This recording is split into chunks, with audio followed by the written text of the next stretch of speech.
Welcome back. This is the United States of Anxiety. I'm Kai Wright. This week, we're reflecting on the past year. As I said earlier, we focus a lot in this show on the collective choices we face as a society.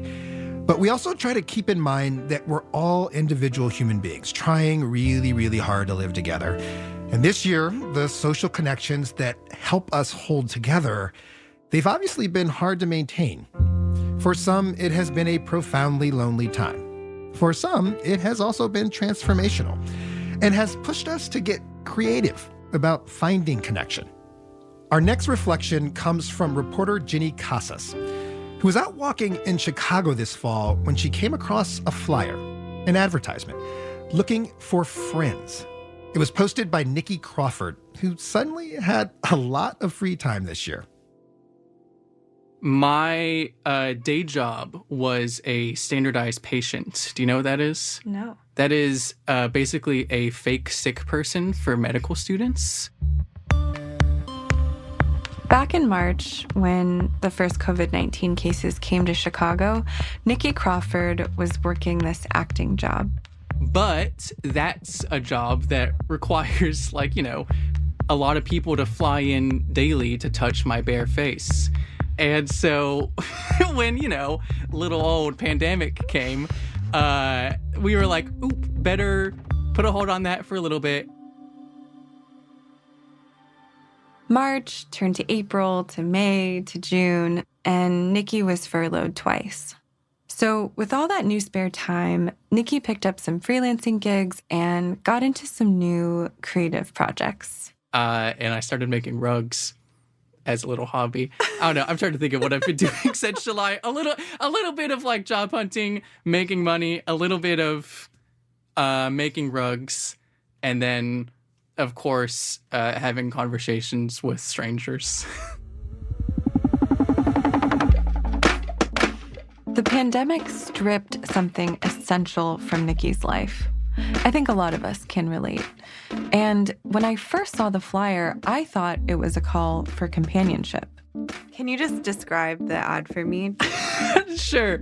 An audio tour of this visual flyer.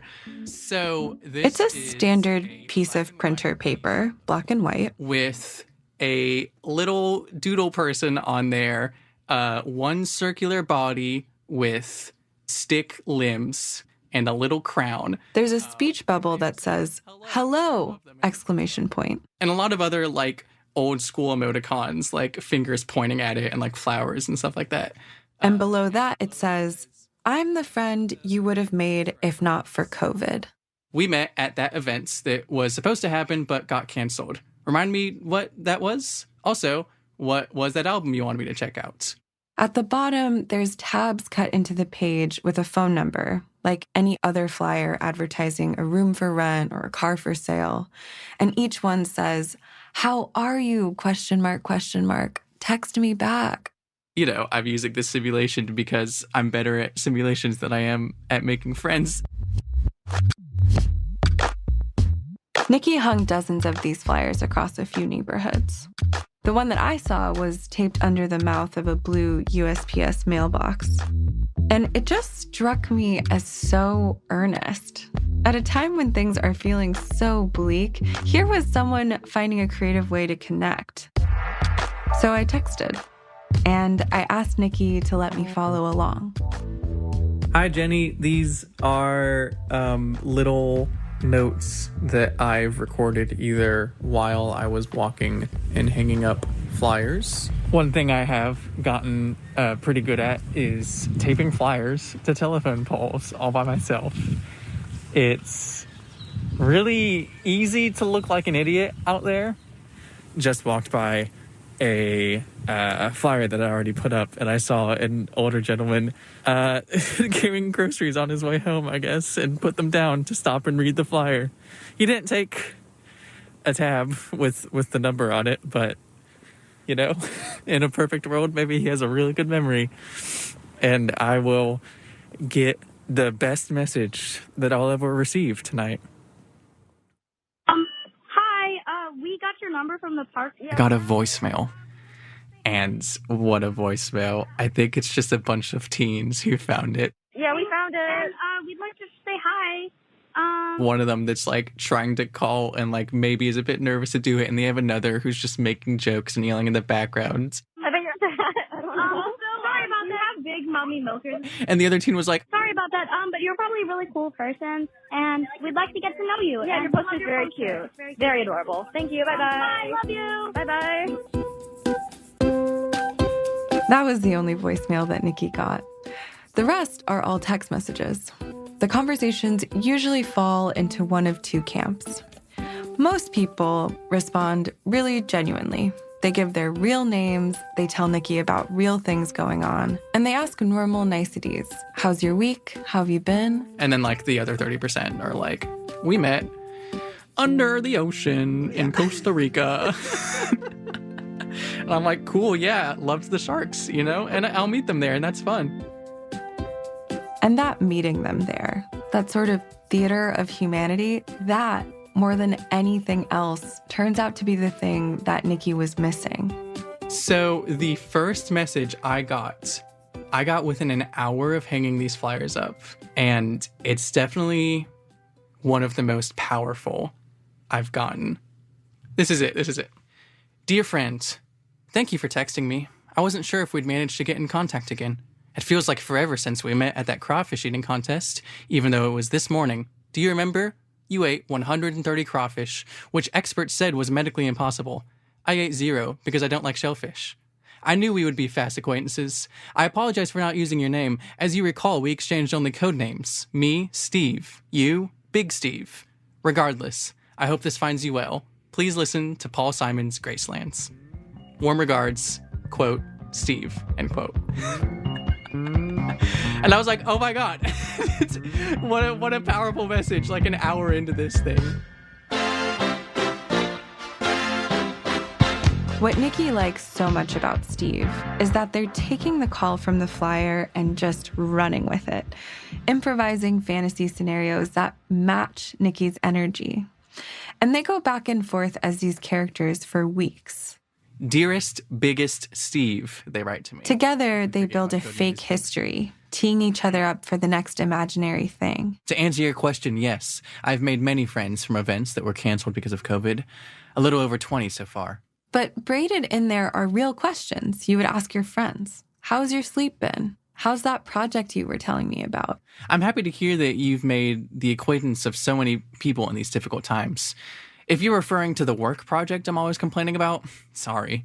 Progress is tentatively steady. Honestly, creative energies have been in flux this year. I feel pretty optimistic about the new idea for a manuscript. Are you still planning that trip when things calm down? Steve! So lovely. So lovely, Steve. Thank you. I'm like, genuine interaction always wins out. Always. Sure, if you want to call this genuine interaction. Niky and Steve's ability to blend the make-believe and the real, it just throws me off. Maybe because I myself am always a little too earnest. I'm a bad liar, and that makes me a bad actor. And keeping up this fake reality with Steve or anyone else, it just seems taxing. Like if I was doing this, like I would be like, serious inquiries only. You know, like. You would send your friendship contract to them after a couple weeks, ask for a couple references for past friendships. Yeah.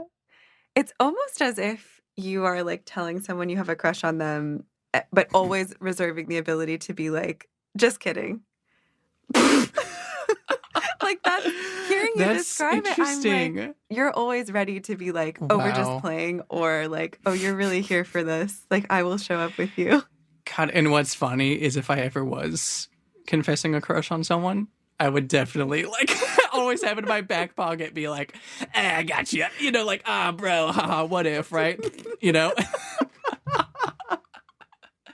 I do kind of hope, though, if I ever meet Steve and they see that I'm actually just some freaking bouncy kid loves to just send smiley faces and goof with people. What if they're like 50 and they're like, who the is this? Like, I don't know. And that's to say, Jenny, 50-year-olds hate me historically. Hello, test. I don't know if you're doing testing. Okay. Hello, test. Hi. Yeah, Okay. you got me? Yeah. Yeah? Yep, that worked. Okay, great. 3 weeks after that first message from Steve, Niky's inbox was swamped with messages from new people. 60, 61, 62, 63, 64. 64. Oh my God. Niky sets aside an hour-ish every day to respond to this growing cast of characters. One person imagines that the two of them met at a strip club. Another person only texts in cat photos. And another person... Their first messages were like, how have you been? I miss your hair. Touching it. You can't touch things now. Wow. Out the bat, talking about touching my hair. Love it when people touch my hair.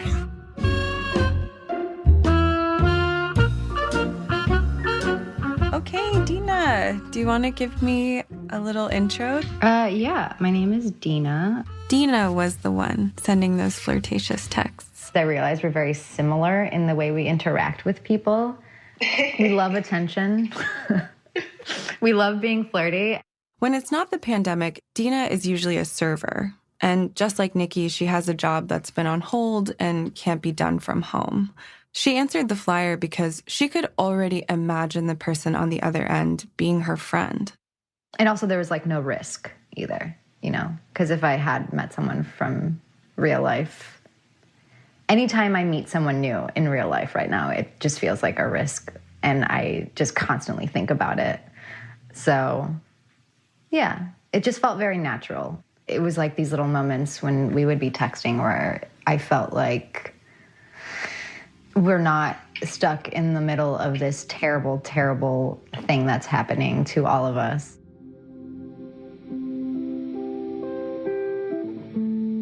Nothing is forever.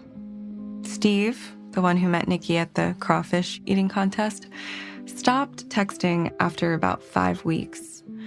And Niky, after connecting with almost 100 people, is ready for something else. I didn't hang up new flyers this weekend. I'd say 50% on purpose. 1, I was lazy, but 2, I have like 80 conversations going right now. I can't, again, not like actively going, but like I can't keep on doing this forever. There's no contract for these friendships. That's never what it was about for Niky. It was about mimicking those little things, the kind of play with strangers that can make your day, a flirtation at the coffee shop or a joke exchanged in an elevator. The problem right now is that we're living in a world where laughing out loud can actively spread the virus. And Niky was able to find a way to do it safely. I will say that yes, there are people that I have felt like the energy is really good, you know? As the kids say, we're vibing. I'm definitely vibing with certain people better than others. But what I think is appropriate to say is that if you're listening and we talked, you were the person that I vibed the best with. It's you. I can't wait to continue talking to you.